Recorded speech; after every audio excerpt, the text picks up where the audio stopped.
What's up, my wizards? It's Dev from Mtg. We like magic, and today, a labor of love for the week of weird. Here's Budget Blue Ascend. That's right, all we do is ascend, ascend, ascend, no matter what. And full disclosure, this deck is a bit of a passion project for me. I've been working on this thing for about a month now. And like I told my Patreon supporters, I had pipe dreams at first that this deck could be like actually sneakily competitive and take people by surprise. But after a while, I checked those expectations. But I just couldn't put the deck down. I'd spent so long on it at that point, and it can do a lot of really fun, cool stuff. So it landed right here in the middle of the week of weird. I still wanted the deck to have some kind of a spotlight. So here we go, let's check this thing out. Now, one of the coolest and most fun things you can do in a game of Magic, at least from my experience, is take extra turns. And luckily, we have a card that does exactly that, and does it kind of well, actually. 4 whole copies of Time Stream Navigator. The Doctor, one cool thing to note about Navigator is that she combos with herself, kind of. You know, if you've only got Navigators left in your library at this point in the game, if you get a couple of them out, they can just loop, take infinite turns over and over, which is a situation that does not come up very often. Against really slow decks, we're drawing a lot of cards in this deck, so we can theoretically put ourselves in a situation where we just get infinite turns. But for the most part, we're just using those extra turns to draw extra cards and get extra attack steps in when we can. And actually, taking extra attack steps is really super relevant to this deck, because one of the main ways that we plan on winning like the majority of our games is by getting in with as many copies of Slippery Scoundrel as we can get on the field at the same time. So sometimes an extra attack step or two can make all the difference to winning a game. Well, it's not quite Invisible Stalker, we're all aware of that, but Hexproof and unblockability are still like 2 of the best things you can put on a creature in this game, so we're going to play all of the legally allowable copies of this card. If they let us play 8 or 10, we'd probably work them in somehow. And by the way, I should also point out that just in case you do find yourself in the situation where you're looping infinite turns with a couple of Time Stream Navigators and you don't have like any more cards left in your library, Scoundrel is how you're going to win the game in that situation. Just get infinite attack steps with an unblockable Hexproof dude. It works when it works. I mean, this deck is not designed to get into the situation where you're infinite looping with no cards left in your library, but just in case you do get to that situation, we're equipped to win the game with the Scoundrel. But I'll acknowledge that Scoundrel is a chisel, and sometimes you need a sledgehammer, so we're going to play 1 copy of Nizahal Primal Tide in the deck, too, to really finish things off when we need to, especially against control decks, decks where the game's going to go long anyway. This thing is unfreaking believable. There's not much they can do about it. And, by the way, the ability to hold, all the cards in your hand and never have to discard anything is also especially relevant to this deck, where we're drawing a bunch of cards when we set things up right. So, Nizahal does a lot of good stuff for us, just an eventual, almost guaranteed win condition against control decks that will always come down without being countered, can draw us some cards when they decide they want to cast spells, and can keep all the cards that we're drawing in our hand. It's just, yes, Nizahal. If we're looking for one dumb, huge creature to finish a game sometimes, Nizahal's probably the best choice, especially for a budget build. Now, we're actually done with creatures. That's all of them in the main deck. There's more on the board, but the entire rest of the deck is spells, and we're not actually done with the Ascend cards that we're playing yet. One of the best ones in the whole deck is Cumina's Awakening, which we'll play 3 of here. But this is how we're going to draw all of the cards in this deck. Being able to draw 2 cards a turn is already amazing, but when we get to take extra turns with Time Stream Navigator, that's even more extra card advantage. So we just get fistfuls of cards off of this thing, and it's kind of not fair. Like, in a way, it mitigates the fact that we're playing a fair amount of substandard cards in the deck. We're not playing super powerful stuff, but when we can draw 2 or maybe even 3 cards a turn because we have multiple Awakenings out, then that really helps out. Now, I think I might be able to call what you're thinking here. If I've got 2 Time Stream Navigators and I'm looping my library at the end of the game, then won't this deck me? Yes, it will. That's one of the reasons that we're going to play some Expel from Erazka in the deck, but that's definitely not the only reason. Not only is Expel there to enable the Time Stream loop, not only can we just bounce Awakening back to our hand to make sure that we don't deck ourselves, that can happen, but we can also obviously use this as just a 2-mana answer to any non-land permanent. It doesn't have to just be creatures, enchantments, they're using Cast Out or Ixalan's Binding or something, Baffling End even, works on all of those. So this does artifacts, planeswalkers for that matter, and if all else fails, it can just keep creatures off your back in the early game while you're trying to set up. It's a form of at least tempo in the early game, which which can really make a big difference because getting set up is half of what this deck is trying to do. So just Expel from Araska definitely earns its playset. Now, pretty much the entire rest of the main deck here is removal elements of some kind, and I guess I'd call Expel a removal element too, but the rest goes a little bit harder than that, and some of it you might actually be surprised by. And I'll start off with one thing that you're going to be like, what? But hear me out on this. I'm going to play 2 copies in the main deck of Sea Legs to get things started off. I've got a lot to say about this card.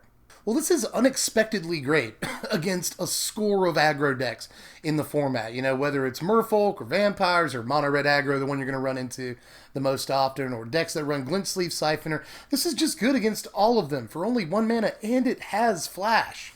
Like, it's kind of amazing how much damage this card can prevent over the course of a game. If you drop it on a Glint Sleeve, an Earthshaker Kenra, something like that, you basically don't have to worry about them. You essentially removed them and added to your Ascend count. And it'll keep stuff like Earthshaker Kenra from eternalizing later in the game. So that already, I think, is a good enough case for Sea Legs. But there's some specific tech with this card, too.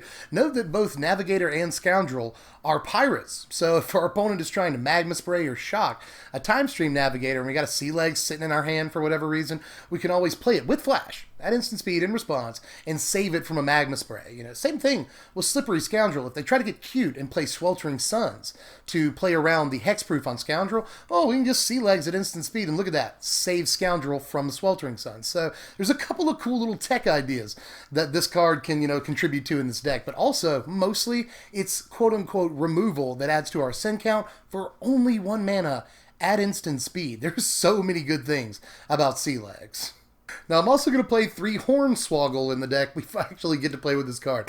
This is probably the best name of any card in the entire meta right now, and it is fun to be like, Hornswoggle that guy? Hornswoggle that guy? So there's that, but this is just basically an Essence Scatter, obviously, that costs 1 more mana, and you get a treasure. So at instant speed, you get to contribute to your, Ascend count, and get a little bit of ramp if you might need that. Still counters all of the, 4 and 5 drops that we want to counter. This counters, Rekindling Phoenix, Hazaret, Scarab God, Glorybringer, a ton more stuff that we really care about in the mid and late game. So just for that reason and that reason alone, I think that Hornswoggle is good enough. It might not be Essence Scatter, but we really care about our Ascend count in this deck, so it gets the edge just slightly. Now, I'm also going to play 4 copies of Depths of Desire in this deck. Another bounce spell, a little bit of tempo. Again, tempo is really important because this deck is just trying to get set up. Until turn 4 or 5, when it hits us in, it can turn on and start doing some cool things, but we got to get there first, and this really helps with that. Tempo helps with that. Not to mention that if we bounce like Scarab God tokens or Eternalized tokens or tokens of any kind, this is essentially removal that nets us 1 for our Ascend count, and ramp, again, if we happen to need that. Like, things like Hornswoggle, Depths of Desire, they not only contribute to Ascend count, but they also can sometimes help us cast a Nezahal a turn or 2 earlier, which is pretty relevant. And most importantly, by the way, both Hornswoggle and Depths, and for that matter Sea Legs, can all be cast at instant speed. We're playing a fair amount of this deck at sorcery speed. We got some creatures, some enchantments and stuff, but what we could do at instant speed, I wanted to do. So, I've crammed in as many cards that we can play with untapped mana on their turn as we possibly could.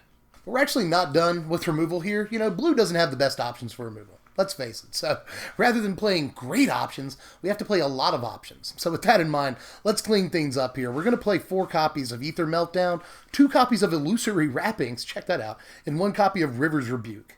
Now, I am a little bit loath to play River's Rebuke considering we're playing so many enchantment removal things here. So I just wanted the 1 copy as sort of a panic button when we absolutely need it.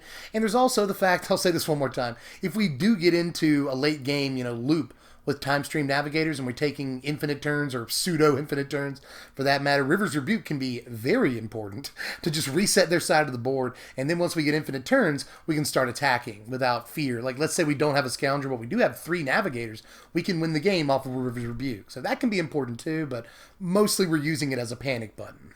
Ether Meltdown, though, is another instant speed card that is sort of removal, and, again, this is important, denies things like Eternalize and Embalm and Scrap Heap Scrounger, That can actually be extremely relevant in the current meta, so gotta point that out, too. We're not doing much with the energy here, but we really don't care. There's just 2 mana at instant speed to neutralize a target very early in the game. And finally, Illusory Wrappings, not the best thing in the world, obviously, but this can essentially quote-unquote take out things like Scarab God, Hazoret, Rekindling Phoenix. Now, don't get me wrong, I know they can still use their activated abilities, and on creatures like Scarab God and Hazoret, that's a big deal. But also keeping some of these guys, especially things like Rekindling Phoenix, from attacking is incredibly important. So, just for huge dudes in the late game that would otherwise kill us, Illusory Wrappings is sometimes a surprisingly effective piece.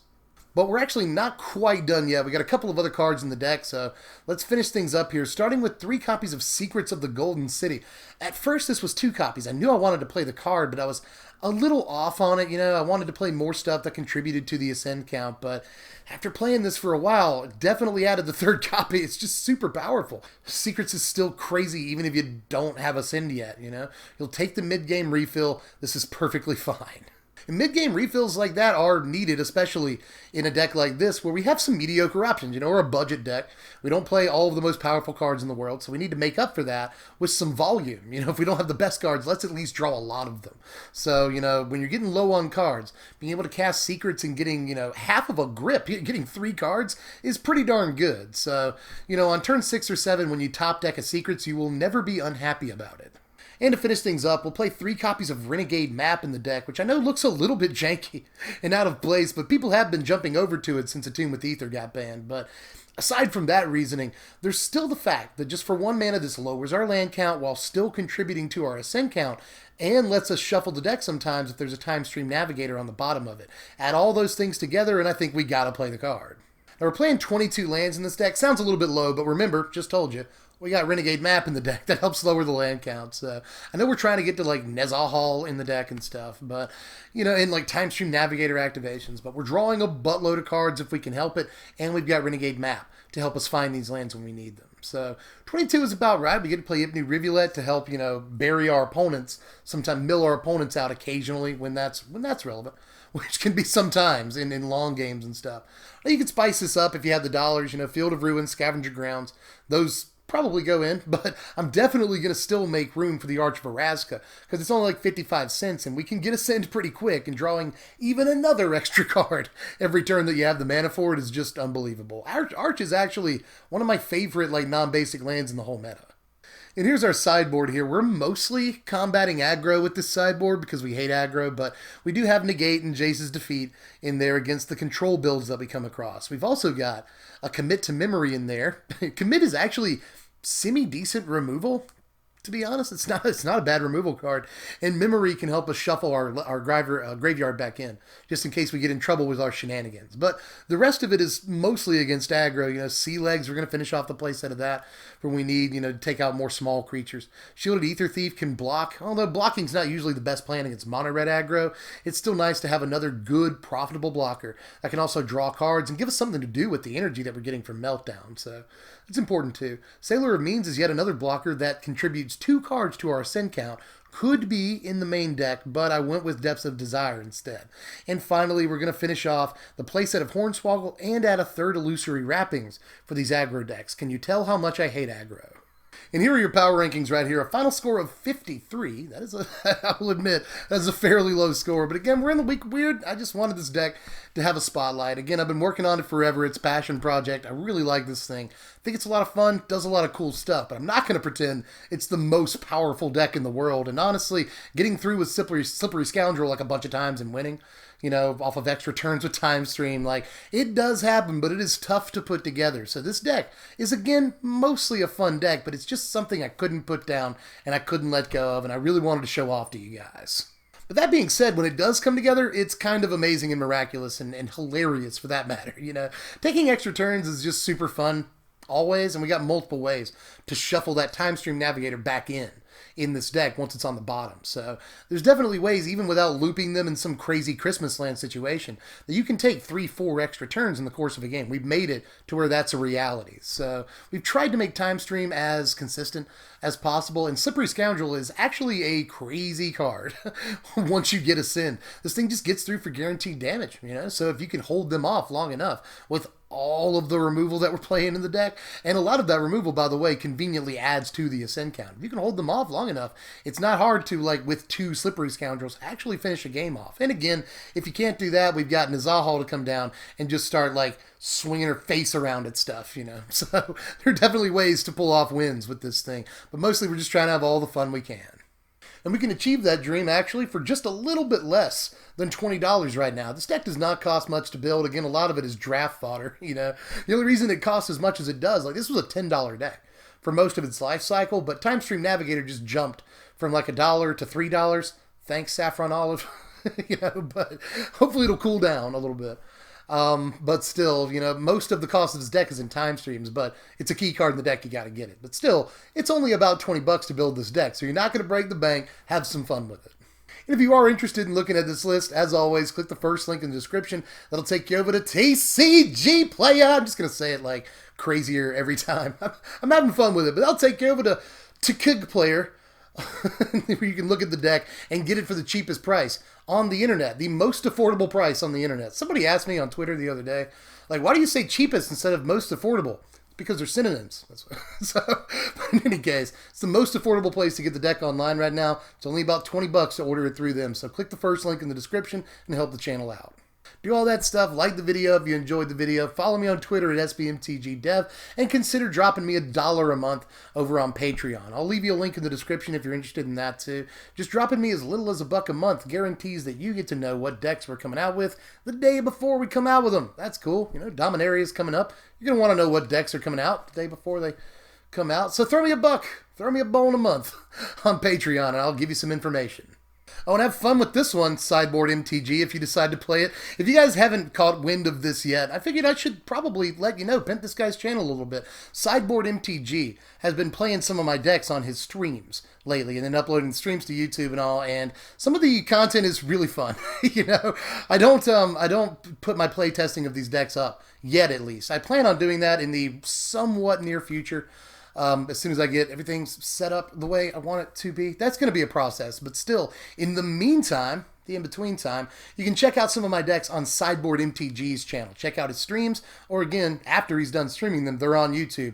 You can find them there. So if you want to see these decks in action, check out his channel. He's actually been doing some really good gameplay lately and getting really excited because, like, he's turning a job or a hobby into a potential job. And I remember when I was going through that too. So I really want to help this dude out. Seems like a really nice guy. Go check out Sideboard MTG.